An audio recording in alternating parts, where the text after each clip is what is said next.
Hello and welcome to a Smurd P video, and today we are looking at issue 3 of the Mighty Morphin Power Rangers Teenage Mutant Ninja Turtles crossover. Now I've managed to snag the 4 covers. We got Mikey there, we got Donnie there with Billy's helmet, got Raph there, and then we've got Leonardo there holding them, and they do look really beautiful. I do love them. Some of the guys on some of the other channels we were talking about, they've gone a bit mad with the holding off the helmets with this. I think it could have been scaled down a bit. I'm loving the Shredder ones probably more than the Turtle ones because they look really cool. And these are awesome as well. It seems a bit overkill for me. They could have easily done the 4 Turtles, April O'Neil, and Casey Jones or Splinter holding one of the helmets. Easily done and dusted. We would have all been happy instead of buying lots and lots of covers because we're crazy people who like comics. So here is Tanda Team. Ryan's the writer, Water's doing the colors, letters by Ed, illustrated by Simone, with the assistance of Alessio and the other talented team.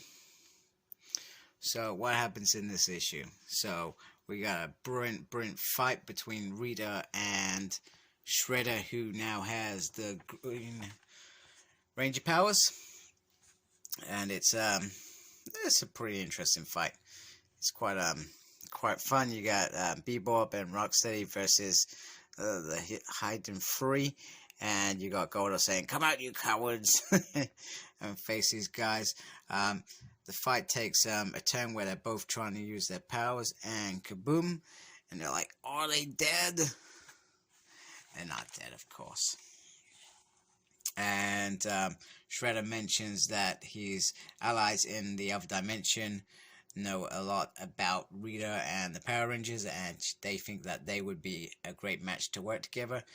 And she says, "I bow to no one." He's like, "The same. However, we can have a little truce, and we'll continue this afterwards," which is it's a great start to an issue. Lots of fun.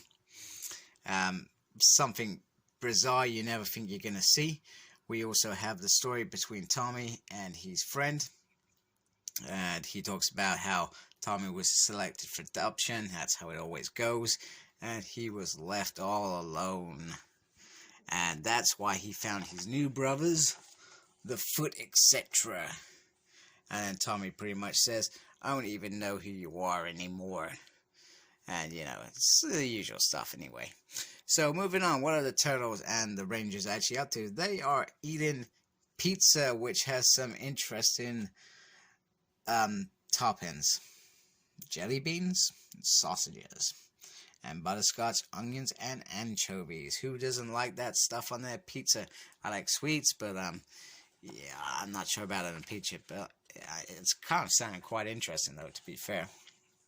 And then we have a little bit between Ralph and Trini, and he's like, "I'm not angry. Who said I'm angry? Was it Mikey?" And then Trini talks about, "Well, you know what? At least you get to be you. I have to hide my powers. I can't tell anyone, and it's hard work."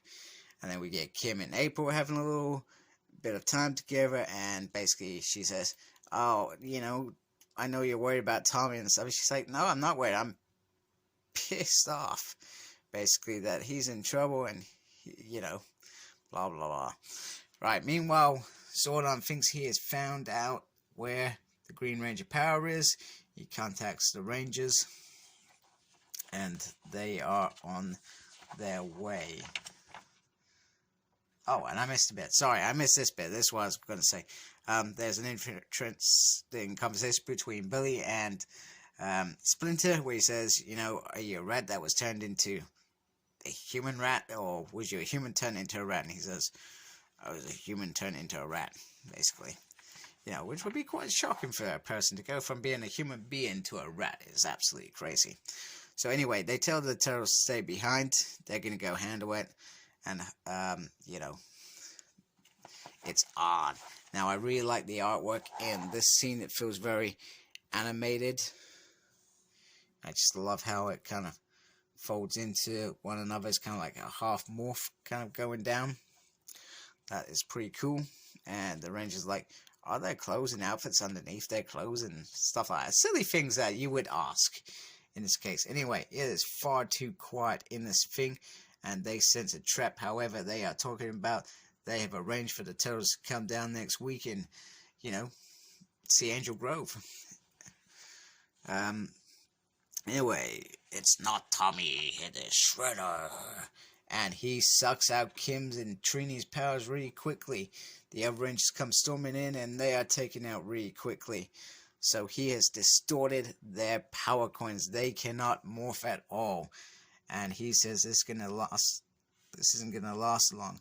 So their morph signatures, they are gone at this point in time. And it's all downhill from there. Pretty awesome. Shredder is the baddest.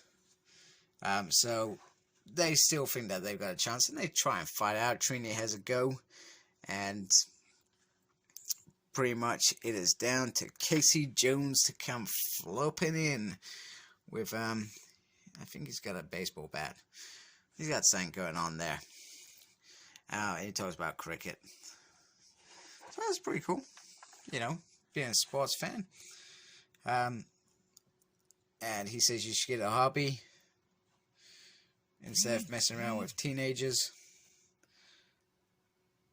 And it's pretty much, you know what, this is all going to end. So Jason realizes we can't win this. It's time to run. And they retreat.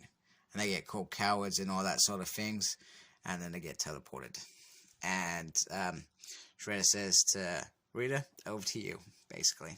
They're powerless. It's your turn now. So she releases Wildfire, this awesome creature who is going to wreak devastation. And it makes perfect sense that she is going to take advantage of it. And they talk about, you know, so they're talking about Shredder here and who he is. But I would have thought they would have already talked about that with the Turtles. So maybe they must have realized that was Shredder anyway. Maybe not. Maybe I'm just talking gibberish. And anyway, so this one says, you know, your DNA joint, it's all disrupted and you can't morph. So how are we going to take on Rita and Shredder then? Well, look at this, guys. This is the baddest move ever.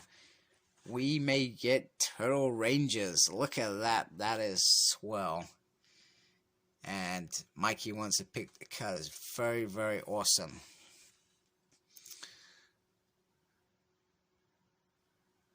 And there is 5 of them. Makes perfect sense. So I am really excited for issue 4 now. It is on. What a swell issue, man. And then at the back you got this lovely little Turtle in a half shell. Turtle power. 3 of 5. We're almost near the end and it's going so quickly and I don't want it to end. Okay, so for me that was a fantastic issue. I'm going to give it 10 out of 10. It had everything. It had action.